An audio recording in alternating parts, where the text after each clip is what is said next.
So today's Run, Hide, Fight training is a result of a collaboration between the Office of Emergency Management and the Student Emergency Response Team.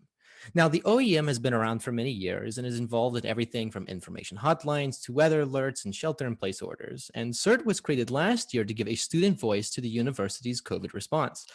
To many students, professors and administrators can begin to sound like Charlie Brown's teacher. So having that student voice ensures that messages resonate with students in a way that transforms to action. However, this isn't a unilateral relationship. Certain ambassadors are able to develop key career competencies such as group participation, interagency collaboration, oral communication, and digital literacy, and more. And that's enough about the OEM and CERT. And we have to come to the unfortunate part, and we have to address the uncomfortable part. This training is to ensure that students stay safe. Unfortunately, we live in a country and a world where being in crossfire is a distinct possibility. There have been over 25 school shootings in US history, the deadliest of which was a university, the 2007 Virginia Tech massacre that saw 33 dead and 18 wounded. So this is a reality. But it's not just about our schools. It's about our whole community ecosystem. In Atlanta during 2020, there were almost 300 shootings and 150 murders. So while we never want to imagine the day, this information may save your life. And on that happy note, let's hear a quick word from our Chief of Police, Coleman.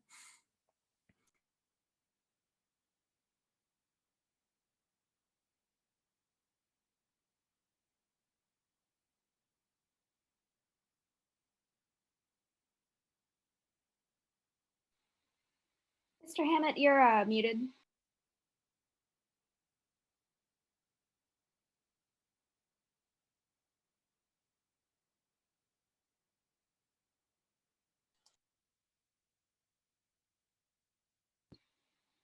Mr. Hammett, you're still muted.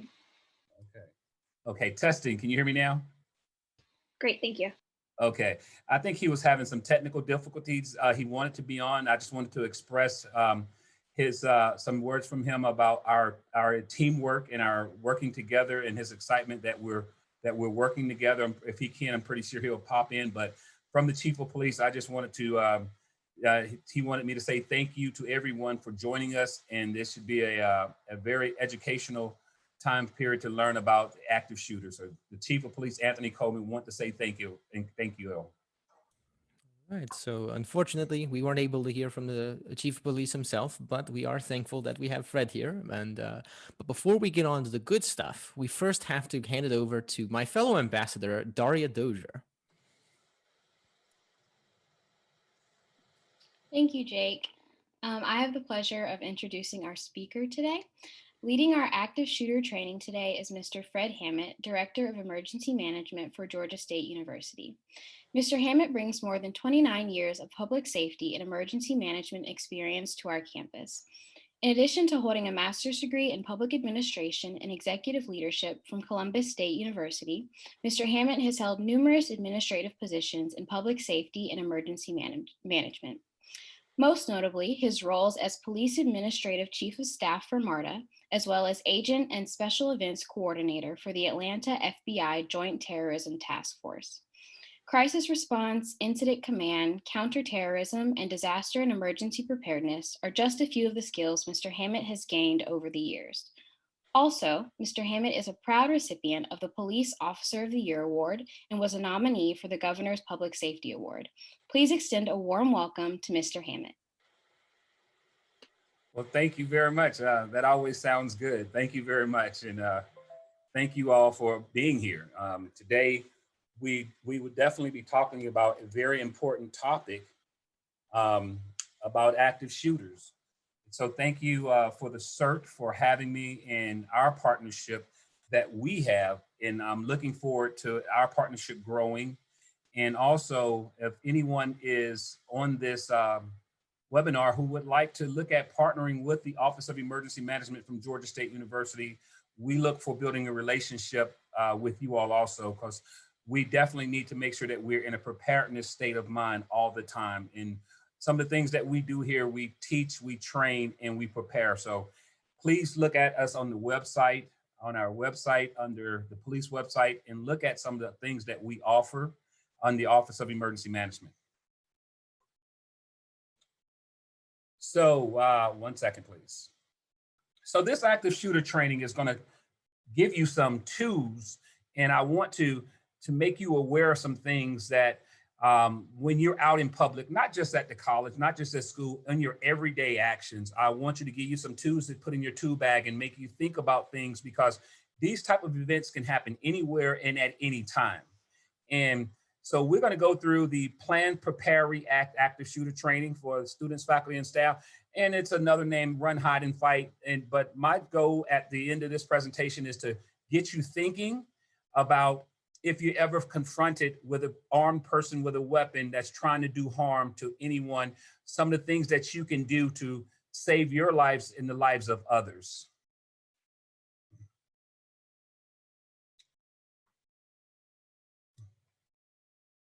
So we're going to discuss some of the historical data on active shooters. We're going to discuss the rise of active shooters around the country, dealing with colleges, religious places, grocery stores, the mall. We're going to discuss some of the things that you can do, and we're going to discuss some of the past data on some of the active shooters that I got some very good information from the FBI and some statistical data. And then we're going to talk about some of how you can plan for your safety and making sure that you observe situational awareness. And then we're going to talk about some of the things, what to do if you're confronted. And we're going to talk about some of the things that you can do in the classroom. And I want to go over some of the things that the school offers to you, also dealing with our mass notifications. So we're going to talk about those things. And again, I think we're going to do a Q&A at the end, but I may engage you in a few questions and as we go. And I think you can put those questions in the chat.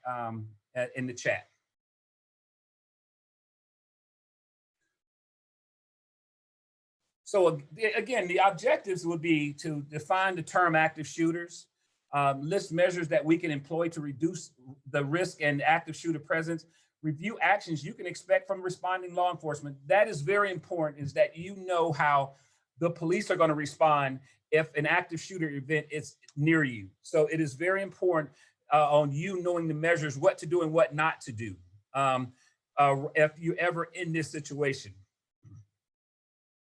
So one of the questions that I have starting off is how many of you on this audience that we have knows what, I really want to know, how many of you know what a gunshot sounds like if you ever hear one in the hallway or just hear one? You have a lot of people, we come to find out, don't even know what a gunshot sounds like. So I want to get into also the term of defining an active shooter. And an active shooter is a person who is actively engaged in killing and wounding people in a populated building or area using a firearm or a weapon. So this person is actively killing or engaged in killing people in an area with a firearm and a weapon. It doesn't always have to be a gun. It could be a vehicle. It could be a knife. It could be something, a weapon, but he's actively engaged in killing or wounding people. Also, excuse me. Also, the threat is not contained and there's an immediate risk of injury or death.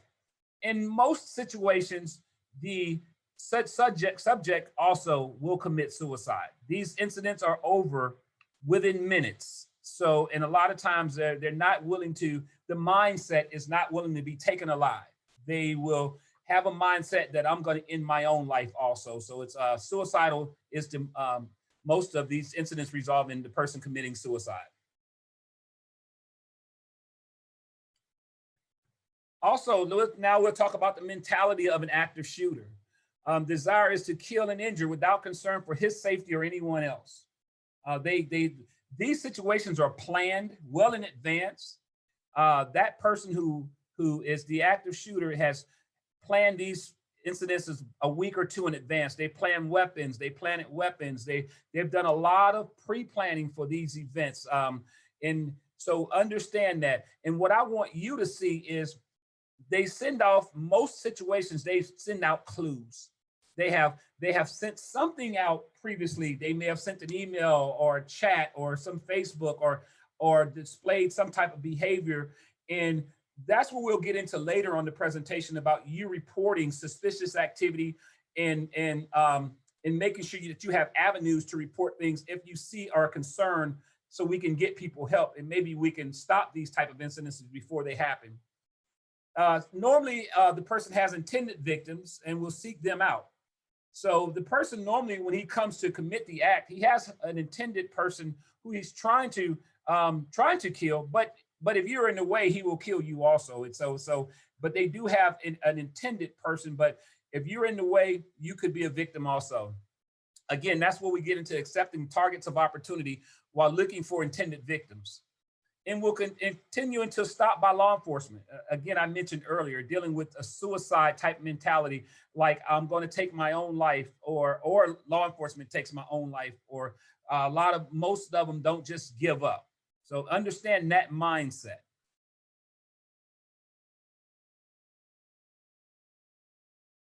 All right, take a look at our map around here, and we'll look at from 1966 to 2008, look at the incidences of active shooters on institutions of higher educations on our U.S. college campuses. And this is just 2008.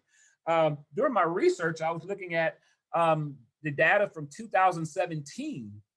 And I'll let you look at this while I talk.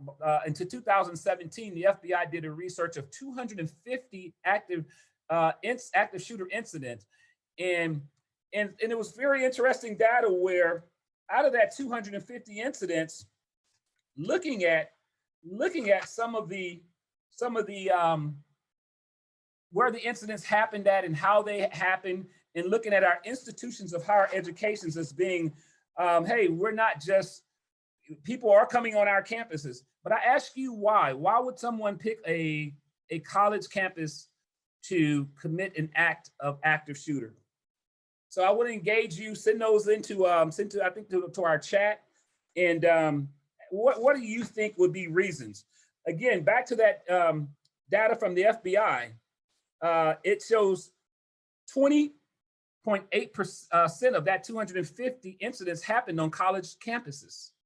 Let's get into some of the information that we observe about the assailants. 16 of the assailants were male and 2 were females. Four of the assailants were apprehended by police. Only 4 were apprehended by police. 5 of the assailants were killed by police in exchange of gunfire. 4 of the assailants were apprehended by civilians on campus and not police. And remember that they were apprehended by civilians on campus and not police. And 5 of the people out of those incidences committed suicide. And it was not just weapons, it was vehicles, firearms, knives.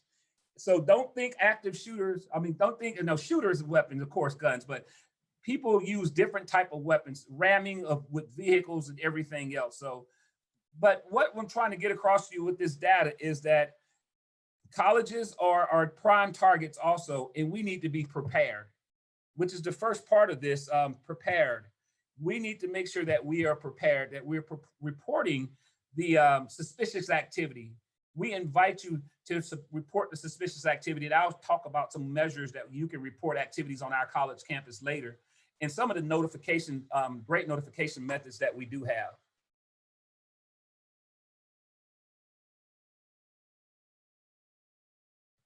All right, since 1966, this is 13 incidents. Looking, I talked about some of the offenders, some of the makeup. We have anyone. You can go from students to employees to alumni, one father of a student, one former student. So you never know when a person gets to that point where they snap. But again, I said earlier, a lot of these people send off signs well before they commit these acts. Let's talk about very quickly the University of Texas campus shooting. This is just, as you said, I'm not going to dive too much into it. But again, when I told you about the mental state of mind about these people, Charles Whitman, who was a student, he killed 14 people, injured 31. Shots came from the observation deck of the administration building. Police shot and killed him. One thing about his background was they said he was abused as a child, a lot of mental issues, abused as a child. And that's what pushed him over the limits. But one of the things that a lot of people were saying that he did send off signs that talked about this incident beforehand.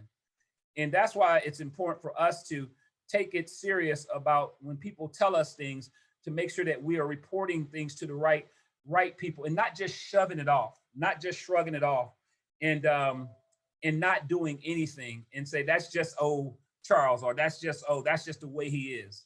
We need to make sure that we're reporting this suspicious behavior if you ever confronted with it.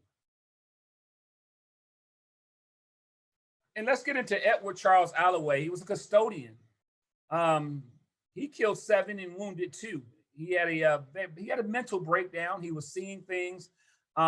He was going through an episode where he thought his wife and people were trying to hit on his wife. He was just going through a delusional episode, and he lost it. And so again, this is a custodian. So there is no makeup of an active shooter. It could be anyone. It's no one perfect. It could be anyone. And that's why we need to make sure that if we see the signs, we report the signs. And finally, this gentleman right here, Mr. Peter, I'm not going to try to mess up his name. So he was a former student. He was upset at the dean. He was used a handgun. He was upset at some grades he received, and he killed 3 people and wounded 3 people. But look at this last bullet. He was subdued by several students. And that's what we're going to talk about in our presentation. We're going to, we plan, prepare, and react, and run, hide, and fight. So if you've been through these presentations, you've heard of those words I just used. And this final one, Virginia Tech. And this was a one that I want to make sure you hear me on, is that this gentleman killed 32, wounded 23, had 2 incident locations. And one thing about it, most active shooters have multiple weapons on them. So if they'll have a backup weapon or a bag of weapons, but most of the incidents of active shooters, the active shooter has multiple weapons. He committed suicide.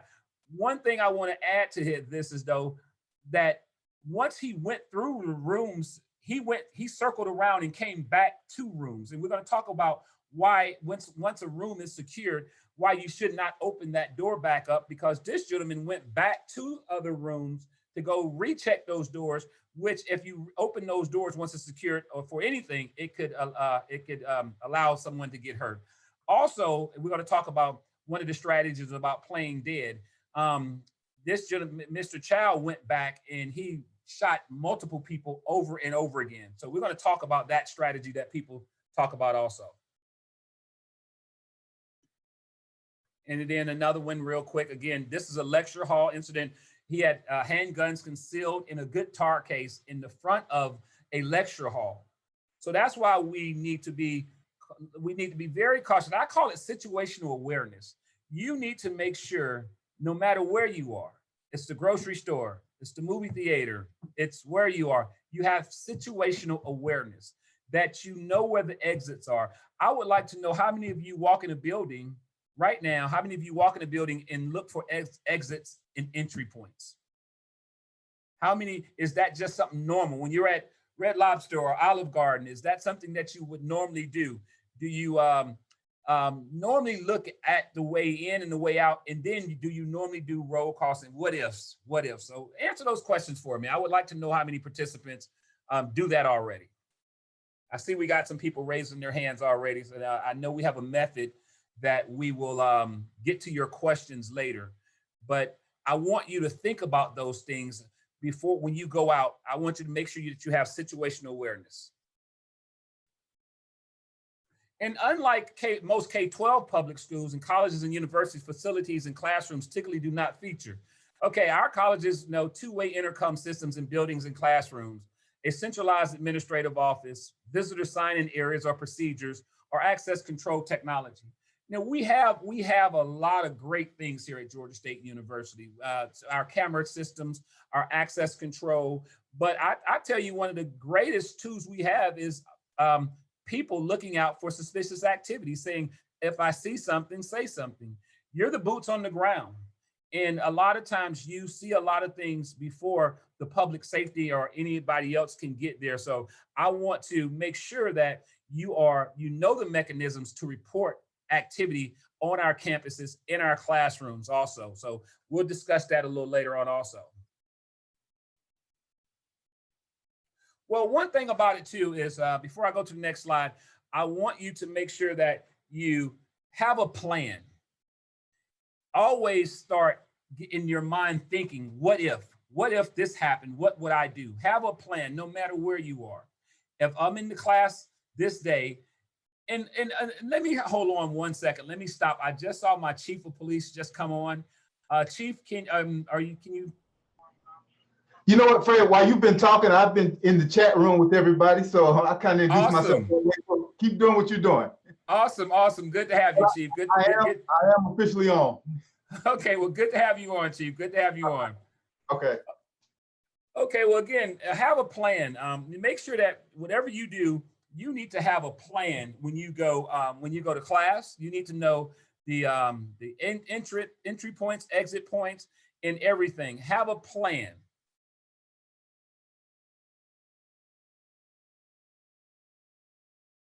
And this slide right here, personal emergency planning. Always be aware of your environment and possible dangers. Mentally rehearse how you would react in various types of emergency situations. Be familiar with at least 2 exits whenever you enter a building.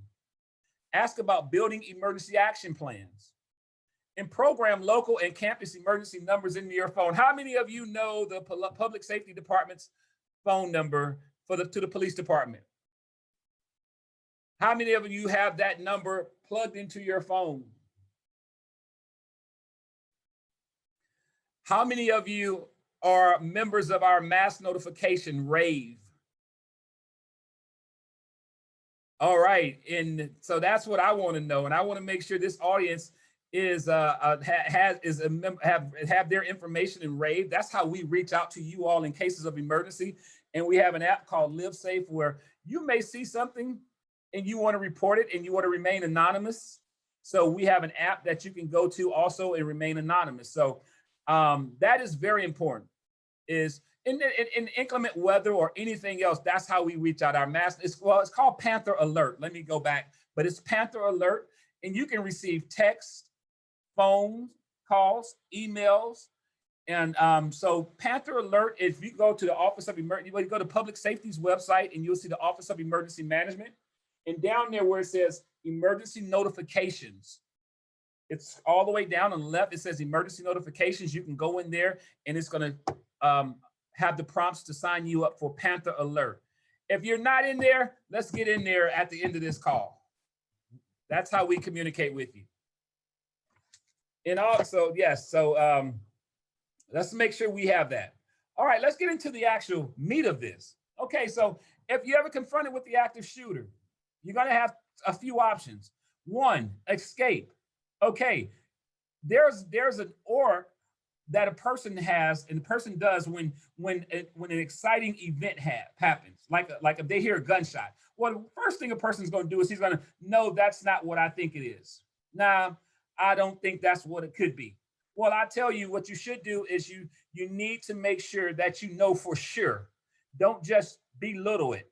You need to make sure, because that saves time off of, it could be saving time off of your life.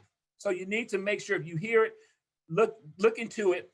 Okay, first, if you do run, make sure, of course, make sure that if you go out in a hallway, which hallways are the active shooter, if the shooter is in a hallway, that is a very vulnerable area. But you need to make sure if you go out in that hallway that you know where you're going to an exit, that you're trying to escape. And that's where we get into the escape and the run. So you definitely know where you're going, but hallways are very vital, because if the shooter is out in the hallway, he's going to see you, and definitely he's going to try to aim at you. So if you do decide to run, if you don't have that cover or concealment near you, and if you try to run, let's make sure you get out of that hallway as fast as possible. All right. So you see the pictures right here. The students are running out of there. Okay. Only run if it's safe to do so. Drop and leave your personal belongings in books. Don't get the purses. Let's leave the purses. Let's get out of there. Let's get the book bags. Let's get out of there. But one thing, I'm gonna talk about book bags later, where they can protect you also. But if you're running, let's not worry about our personal items and everything. Let's exit the area immediately. Let's proceed with caution, as there's many more than one. It could be more than one shooter. always keep your hands visible and not in your pockets. And I'll discuss that to you later when we deal with the officer's response. And again, if you think something's going on, when you can get into a safe area, let's make sure that we call 911. We need to make sure that we alert the police department, because a lot of people fail to do so because they're panicking and they're in that mode, but we need to get law enforcement on the way there. So let's make sure that 911 is started. Outdoor areas. If you are located outside a building, seek cover immediately. Seek cover immediately. You know, it conceal or cover. You need to make sure that if you're outside, you want to try to seek something that is going to protect you, like a concrete barrier or something to that point where, well, maybe gunfire can't go through, but you need to make sure that you hide yourself away. Put something between you and the shooter. Make sure that the shooter can't see you. If you're in a hallway, escape out the nearest exit, like I mentioned before, if it's safe to do so. If any doubt exists, find a safe area and barricade the door with available items. And we'll talk about that in a minute. And I want to ask you a question. If you're in a classroom and you cannot run outside and you're in the hallway and you're stuck in that room, what are some of the items that you're going to use to barricade that door with? Food for thought. Think about, what are you going to use to barricade that door and make sure that a person cannot get in that door? And this is why I want you to be creative, because this is the time to be creative. So I'll give you a few moments to type some of those. What are some of the things that you're going to utilize? All right, so locate the nearest classroom, closet, office with a door. Lock or barricade the door with any available items. Block or cover windows to the hallway. We want to cover the windows to the hallway. We don't want the person to come and look in and see everybody. So enclose blinds. Turn off the lights. Again, like I mentioned earlier, call the public safety department.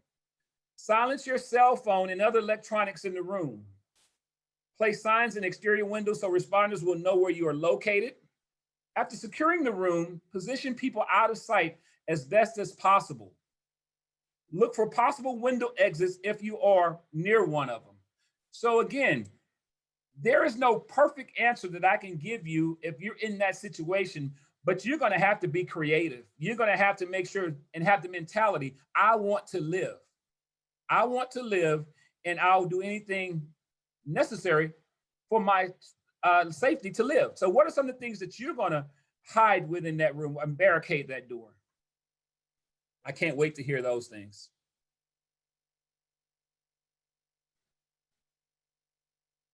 So we talked about a little bit earlier. We talked about the run, hide, and fight. So we ran out the hallways and we evacuated the buildings.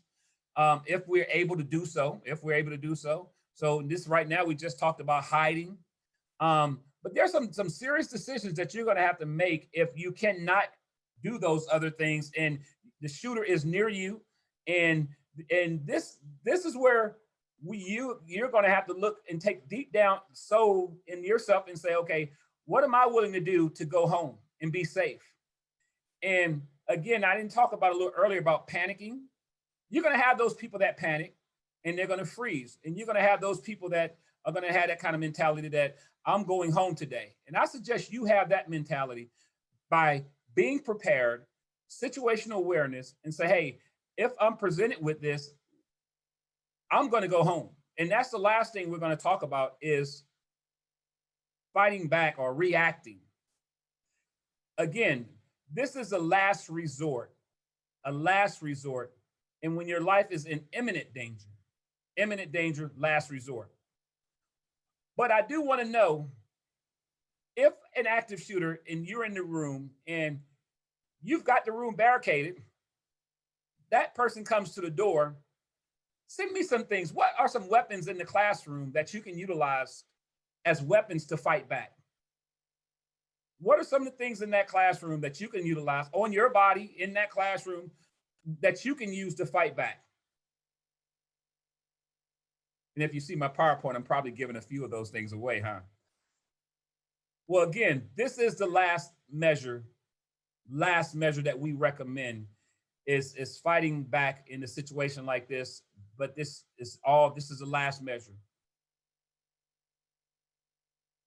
So let's talk about assisting other people. Again, we're going to say call the police as soon as possible. Attempt to calm others down, and plan options should be if the shooter's into your area. And I mentioned earlier about once that room is barricaded, hey, what do you think? Once you have that room secured, are you going to let someone else in that room, even if you know that person? What are your thoughts on that? Send me that. Send me that. Also, attempts to rescue people should only be made if it can be done without further endangering the persons inside the secure area. Assist injured people in secure areas with available equipment and supplies. Advise 911. And again, let me kind of jump back. When you call 911, make sure you call them with a description, because police need a good description. Yes, white male, black male, this, red hat, blue shirt, blue jeans. This is, so make sure when you call them, give them a very good description, because all that information is needed for the police response, which we'll talk about in a little bit. So please make sure when you call 911, you give a good description, because you can imagine it's going to be bombarded. And we'll get into this right now. Your location, make sure I'm on the 5th floor of this building, my room number of people at the location, and talk about the suspect. His location, number of shots that were fired, if you know his name, description. Make sure that you're very detailed if possible, because that's going to help the police response. Well, let's talk about now, how will the police react and how will the police respond? Well, right now, in where we live now in this day and age, police will immediately respond. We have a great campus police department. If you don't know that our campus police department has response teams, we go through several hundred hours of active shooter training. So you have a police department that's trained, but you need to know when they come on what to do. And let's talk about some of the things that you can do and understand the mindset of the police when they come. And let's talk about the goal of the police department. The goal of the police department is locate the shooter. Locate the shooter, contain the shooter, and stop the shooter. So understand that it's to locate the shooter, contain the shooter, and stop the shooter, so the shooter cannot kill other people. So we need to make sure that you understand the goal. So the police department may go by you. They may go over injured people, because their main goal is to stop the shooter. So understand that law enforcement may bypass injured people initially. And that's why you have contact. They have different teams. They have contact, cover, and teams to deal with the injured. But the law enforcement's main goal is to stop the shooter. So if you're in a room, you need to stay inside that room until you're instructed to exit by law enforcement. They have different measures to let you know it's all clear. Now, one of the measures, and we'll talk about with the Panther Alert, is to make sure that you get that message, is shelter in place, evacuation. The Panther Alert is our mechanism to make sure that you know what's going on campus. This campus has sirens also on there that we can talk to you about sheltering in place and evacuate buildings and everything else. So come and get to know. And if you don't know, come over to the Office of Emergency Management so we can show you some of the neat stuff and that we have to make sure that you're safe on campus. But again, stay in those rooms until law enforcement comes to give you the all clear. All right, let's continue with your response when law enforcement arrives.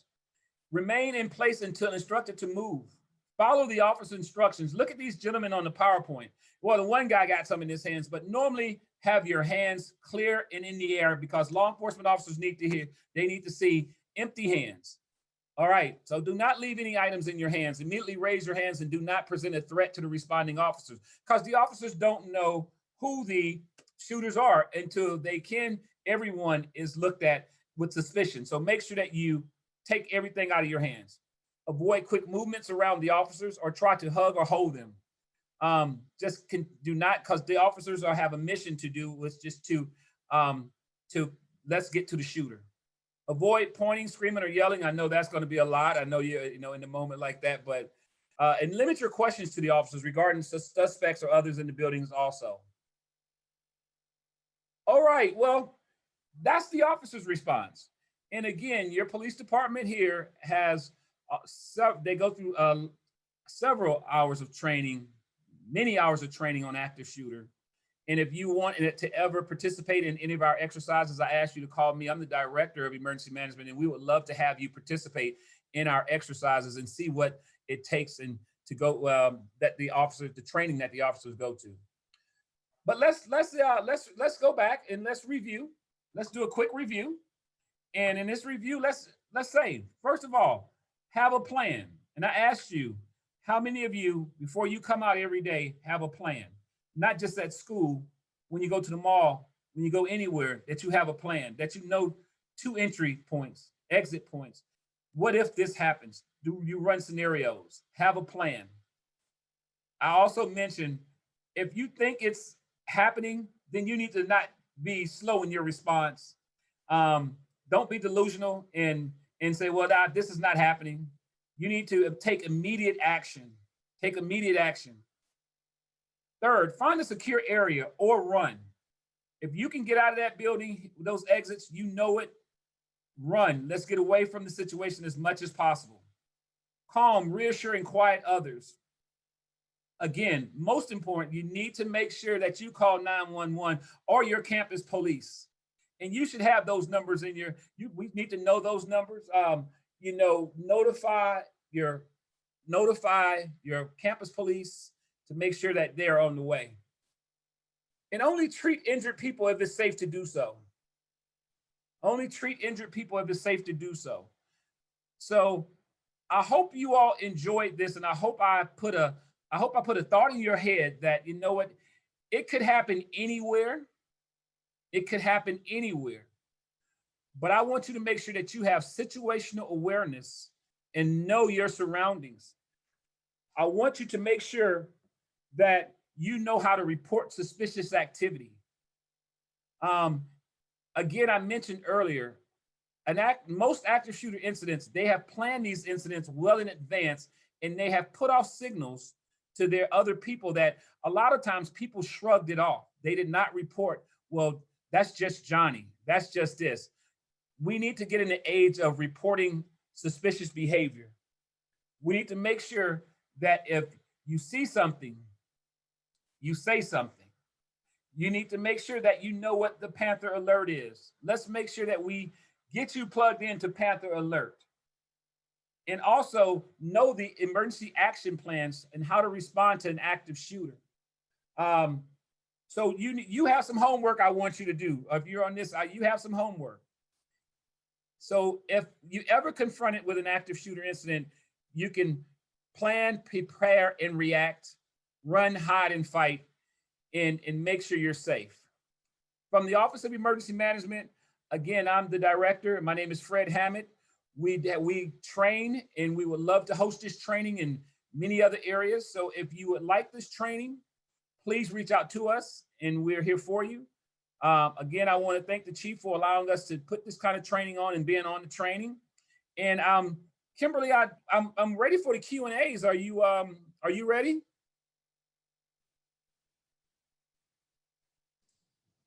Hey, Fred. Yep, I'm sure Eric and Fernanda have questions for you. All right, great. Yes. Okay, so going back to the group chat to see any specific questions, I'll start and then Fernanda can go and ask. So I saw someone asked, I'm trying to look at the specific. Would we love to have this training on? Okay. So someone asked, will there be a link or a recording to or anything to the slides? Will there be a link or recording to the slides? If they can give me a call or give me an email, they want to send me a request, I'll make sure they get it at fhammett@gsu.edu. And we did record the session, Fred, so there'll probably be a link to it on the School Okay, of that would Public be Health's YouTube channel. awesome. Okay, awesome. Fernanda, did you want to Yes, and then I did see another great question here from Dr. White, who asked, how do we know if we are in rave or if we have access to rave? That is a good question.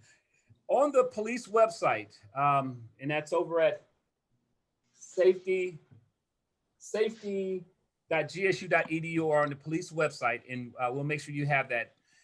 Under the emergency management link, on the left-hand side, you would go down and it says emergency notifications. Once you click on emergency notifications, that will lead you to the prompt to Panther Alert. In Panther Alert, that's where you would put your email. Depends on how you want to receive the messages. So you can put your email, your phone, and your text, and that's how you in there. But you need to make sure that you put your phone number in there if you want to receive them via a phone call. Okay. Right. And then I just wanted to reiterate, it looks like Mr. Coleman already answered this one, but someone asked where the OEM is located on campus, and it is in the basement of Dahlberg Hall. Awesome, awesome. Come by and visit us. There's a big old sign out in front of our office that says Office of Emergency Management. We love for people to come by so we can talk about what we have.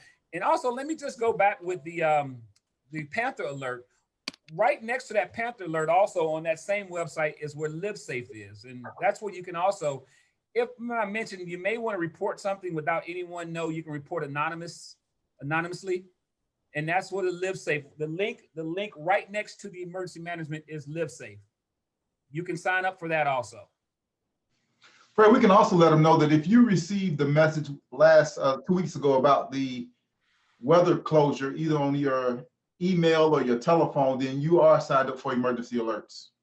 Right.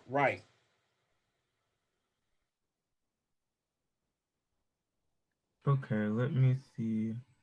I think Dr. White had a question. I think it was, where is the OEM located on campus? So we just covered that. I think it's the one about the incidence of active shooters. Take a look at the very, very bottom. Okay. Elizabeth had a question. She asked, at what point do you fight the active shooter? And I think as Fred went through his presentation, the first thing you want to do is preserve life, which is run. If you can't run, you want to hide. And then the last thing you want to do is fight the active shooter. If that's the last option you have, then that's what you want to do. Right. And one thing about that is fight back only as a last resort, like the chief just said. When your life is in imminent danger, don't provoke the shooter. If he's not shooting, there are some things, but you're going to have to make some serious decisions. Now, one thing I didn't get to mention in there, if you're in the classroom and I'm not for sure if the questions came up in the Q&A about what are some things that you can use to protect you. And you know what? You can put that book bag in front of you with books in front of there and, and stuff like that. So there are several things you can do to improvise if you ever confront it. Next question. Right, so we see another one from Dr. Armstrong. If you hurt the shooter in the process, will you be charged? Well, that's a unique one.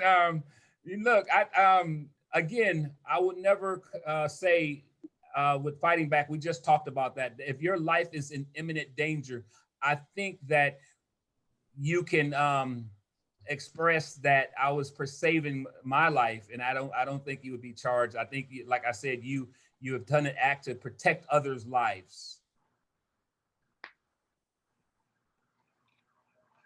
I would say you would probably be more of a hero than a suspect. That's what I think you probably get an award for that.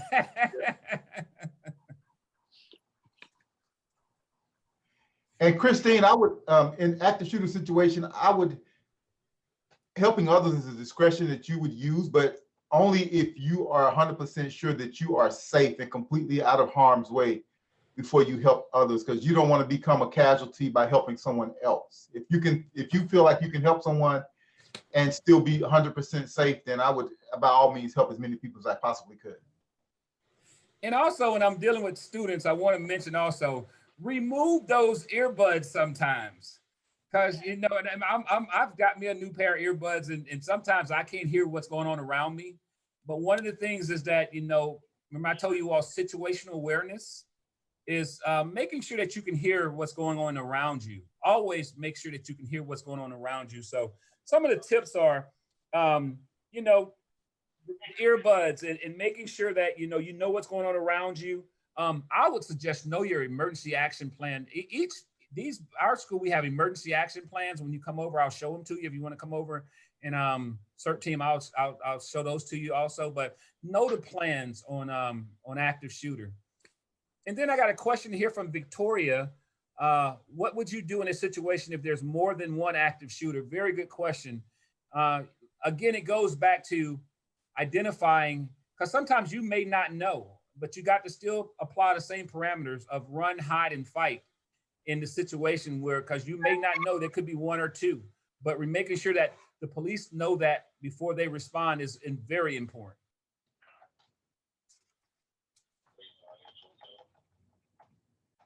All right, it looks like we have another question. This might be a common sense question, but can you discuss the importance of knowing key people in your office building or residence hall in case you should see something or someone suspicious? Should we always call the police first or notify key people first? Fred, I'll let you take the back part of that question, but the first part is always call the police first. One thing, we are a 24-hour operation, and we will always be there. Fred can tell you about key people, but they may or may not be in their room. So if you feel like you see something, hear something, always call the police first. Right, and I agree totally. If we're saying, if you see something, say something. And if you believe a person is suspicious and you have that, you call the police and notify the police, because we have to be on the way. So I agree with that. And the person card access, identification, and if you don't see it, but again, if you see any suspicious activity and it raises to the awareness where you think something is wrong, you need to make sure that you do something, that you call the police, that you identify it, because if you feel that way, you can always apologize. I'm sorry, but guess what? If you feel that way, it's for a reason. So make sure that if we see something, we say something. Very good question. I don't know if it's already been answered, but someone asked if there could be a campus police number in the chat. I don't know. I put it in there a few times. I'll put the emergency number in there one more time. Okay, awesome. And another question here, with such high incidence of active shooters on campus, why do you think the conceal and carry law was passed? How do we stay safe if we do not know who has a gun legally and who could be trying to hurt us? That's a question I wish I could answer, but we just have to, there are laws out there that we just have to work around, guys. And that's one of the ones we just have to work around. You don't know. That's one of the things I think it was Natasha. She said that she would just pull out her concealed weapon. And I kind of joked with her about that, but I mean, we don't know. So I mean, that is the law in Georgia now. So we just have to be adaptive around the laws. And that's why when Fred put this training out, he did recognize when the police arrive, we want to make sure that those of us that have concealed weapons, or hey, like, look, hands up in the air, I'm not the shooter. I have a concealed weapon, but I'm not the shooter. So we need to just establish that. So definitely, it's just one of those things that we have to work around whatever laws that are passed by our state legislature. And that's a good point, just to piggyback off of that. Once police come, if you have a weapon, or you need to not have that weapon in your hand, because you're going to be assumed as you're the shooter. So that is a very good point.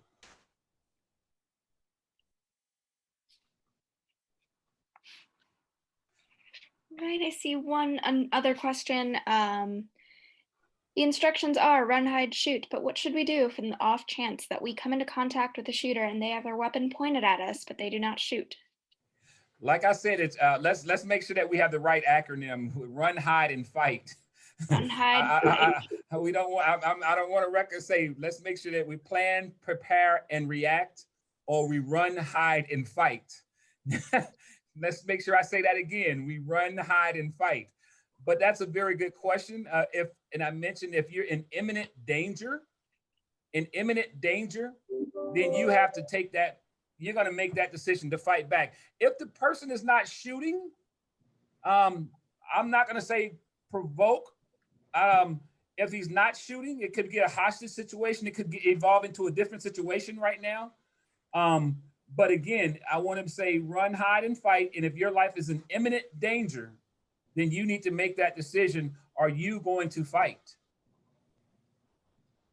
But in that situation, if he or she has a weapon pointed at you, and they do not shoot, then it just run. See if you can get out of there. See if that's the first thing you want to do is get out of there. And you want to put first thing you always want to do is preserve your life. Definitely. Let's say it again. Not run, hide, and shoot. Run, hide, and fight. I think Daria apologized for that. I think she made it. No, I'm just joking. I'm just joking. So any final questions, or anyone have any questions, comments, concerns? Well, I have one. I asked a couple of questions during the presentation about some of the items that people will use. I'm not for sure. Chief, did you get to see? Yeah. They had a lot of desks, chairs, book bags. Someone even suggested a bookcase. Great. And what I want to promote is a culture of safety on our campus. Once we promote that culture of safety, that means that people are looking out for each other. They're looking out for suspicious activity, and they know the mechanisms to report it. So I do want to say thank you to the SERT team for putting this together. Hopefully we can do more activities like this. And because I think it's our job in the Office of Emergency Management, along with the SERT team, to promote safety and emergency management on campus. And I definitely want to say thank you. And Chief, again, thank you for allowing us to do this. Hey, Fred, this is Kim. I just have one additional question. I think it's probably pretty relevant. I know that there was a question earlier about, what do we do if we're not sure? And Chief Coleman said, always call the police first. So I think that in this day and age, particularly with all of the conversation that there has been around police brutality, et cetera, what has Georgia State's Police Department done in terms of just additional training in that area? I'll answer that one, Fred. So we've done a lot. We're probably one of the most diverse police departments in the metro area, and we have more probably. When we did our CALEA assessment, which campus accreditation of campus law enforcement showed that we had more female officers than the typical police department, but that's neither here nor there. So when the George Floyd incident happened in Minnesota, that was very unfortunate. And that's one video I cannot explain the officers' tactics on that. That's just something that it should not have happened. So what we did is we made sure that we looked at our policy and said, okay, well, this won't happen at Georgia State, but if it did, we want to make sure there was nothing in our policy that would allow that to happen. And we shored up our policy a little bit, making sure that we have no choke holes. And one thing is, you guys probably, I'm sure everybody on here saw that video, is that the officers just stood around while another officer actually killed a man. So we made sure we put in our policy that you have a duty to intervene. That means you can't sit there. I can't sit there and watch another officer harm another person illegally and not do anything about it. We made sure that we put that in our policy. We also bought, and this is something I invited Natasha to, our concealed carry person. We also bought a simulator. And in us, basically, we go to the police range twice a year. We're shooting our weapons, and we're taught to shoot to stop the suspect. So that's all the really realistic training we can get. So we purchased a simulator. That simulator teaches us other different forms of force that we can use, and it teaches how to de-escalate. So we don't necessarily use, we have over 1,000 scenarios that we can put into the simulator, and most of them end up with the officer not using deadly force, having to either talk to the person or make sure that they can, or use a taser or another form of force without having to use deadly force. One thing about downtown, go ahead, Fred. No, it mentioned the crisis intervention training. Okay, I was just getting ready to say one thing about our downtown and our perimeter campus is that every one of our officers that are hired are crisis intervention training, and that deals with dealing with mentally ill. Most of the people that we have to use force against, some of them have mental illnesses, and we teach the officers to recognize that, so that when we are approaching an individual, we can say, okay, this person possibly has a mental illness, so he or she may not understand some of the direct things that I'm telling them. So it teaches us different ways of dealing with them. to kind of bring them down and make sure that we don't have to use deadly force against them. And that's a 40-hour training class that everybody is taking. And when we take that class, we actually talk to people that has mental illnesses and have dealt with the police, and they say, well, this is how it happened. This is how I wish it would have happened. This probably would have calmed me down. So that helps us a lot. And one thing we've always done is we respond in numbers. So if you do get a suspicious person call, or somebody calls us a person with a gun, you probably have 10 to 15 officers responding to that. What that does is that eliminates the need for one-on-one where an officer is in a situation where he or she has no choice but to use deadly force. We have numbers there so that officers can observe and maybe use different tactics instead of using deadly force. So that's some of the things we've done. We've done a lot more, but it's getting close to 5. I don't know what time the meeting's supposed to end. I don't want to talk all day on Fred's meeting. No problem, Chief. That was terrific. I know everyone from what you just said can see that you're going the extra yard to make sure that you have a police department that's diverse, and all the things that you're doing are awesome. You did invite us out to use this the machine one day, SERT team. He did put that out there if we want to do that one day. So let's take the chief up on that one day. Right. One day, Fred was telling about the team. I got excited. I said, well, one thing I want to do is put them through the simulator course. So and I think it's like maybe 40. I see 39 people on. So we can definitely team make is not that many. Okay. The team is not that many, but you may get some more people now, though. Okay, but yeah, we definitely can do that real soon. Our officers are actually doing some training on it this week, and it's like I said, it's fun training, and it gives you a perspective from a police officer's point of view, and when it's just your life is on the line and how you should respond to that. Thank you.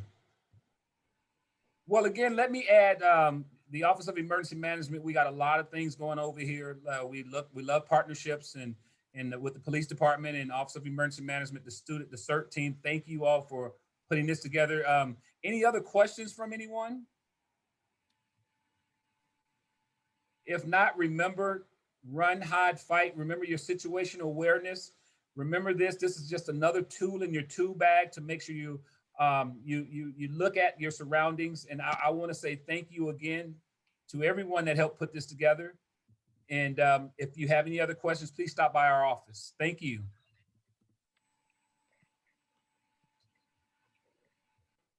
I want to say thank you and thank everybody who has come to this meeting. I know some of the topics we talked about were very hard to hear, but these are some of the realities we face, and it's better to be prepared than to be in a different situation and not be ready at all. So thank you for, having an open mind and having, a strong stomach for these topics, because they can be very visceral for some, whether we know that or not. And so thank you for coming and seeing the SERT team and the OEM team. And if you have any more questions, please reach out to the resources we have provided.